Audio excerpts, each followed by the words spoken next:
Brought to you by Agilus Diagnostics.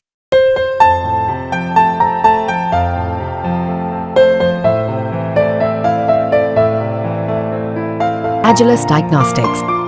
ऐसा कौन है जिसने मैगी नहीं खाई? घर में शाम की भूख, हॉस्टल में दोस्तों के साथ लेट नाइट का कंफर्ट, या दूसरे किसी शहर में नौकरी कर रहे लोगों के थक कर आने के बाद वाली भूख का पसंदीदा ऑप्शन मैगी ही सुनने में आता है। आप और हम इस 2 मिनट नूडल्स से इतना जुड़ गए हैं कि भारत को मैगी का सबसे बड़ा कंज्यूमर बना दिया है। यह हम नहीं कह रहे, ये कह रहे हैं आंकड़े। नमस्कार, आप देख रहे हैं बिस्तक। मैं हूं अर्णिमा द्विवेदी और आज बात करेंगे उस मैगी की जो बच्चों से लेकर बड़ों तक सबके पसंदीदा स्नैक की लिस्ट में शामिल है। भारत नेस्ले के instant noodles and soup brand Maggi के लिए ग्लोबली सबसे बड़ा बाजार बन गया है। साथ ही चॉकलेट वेफर ब्रांड किटकैट के लिए इंडिया दूसरा सबसे बड़ा बाजार है।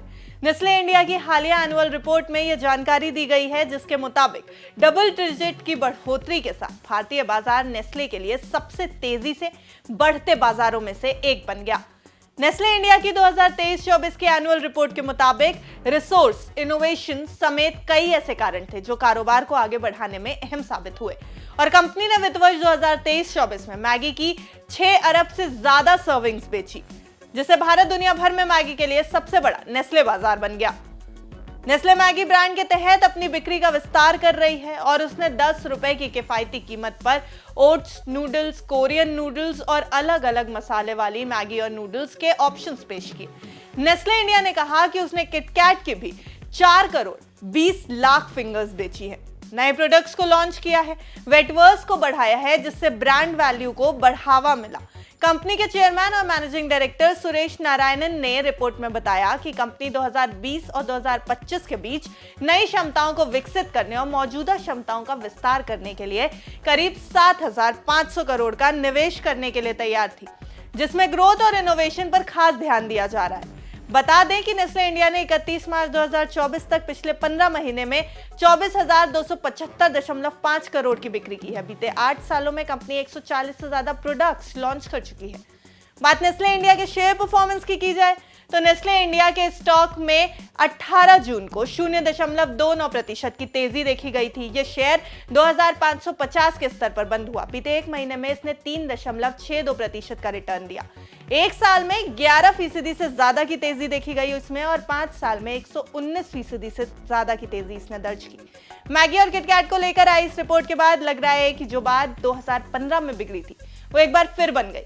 आपकी जुबान का जायका बढ़ाने वाली मैगी साल 2015 में एक बड़ी मुसीबत में फंस गई थी। मैगी में लिमिट से ज्यादा लेड की मात्रा मिलने के कारण food safety and standards authority of India ने इस पॉपुलर नूडल्स पर बैन लगा दिया था और नेस्ले पर 640 करोड़ रुपए की पेनल्टी भी लगाई थी। मिनिस्ट्री ऑफ कंज्यूमर अफेयर्स की तरफ से 2 याचिकाएं दाखिल की गई थी और कंपनी से 284.55 करोड़ रुपए के मुआवजे और 355 करोड़ 41 लाख की पेनल्टी की मांग की गई थी।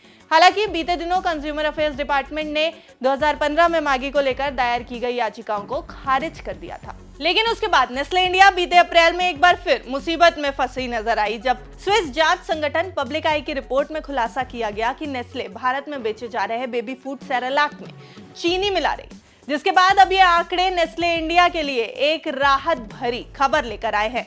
यानी मैगी और किटकैट के ये जो आंकड़े हैं वो नेस्ले इंडिया के लिए भारत को एक बड़ा कंज्यूमर दर्शा रहे हैं, जो कि भारतीय बाजार में नेस्ले इंडिया के लिए एक बड़ी राहत की खबर है।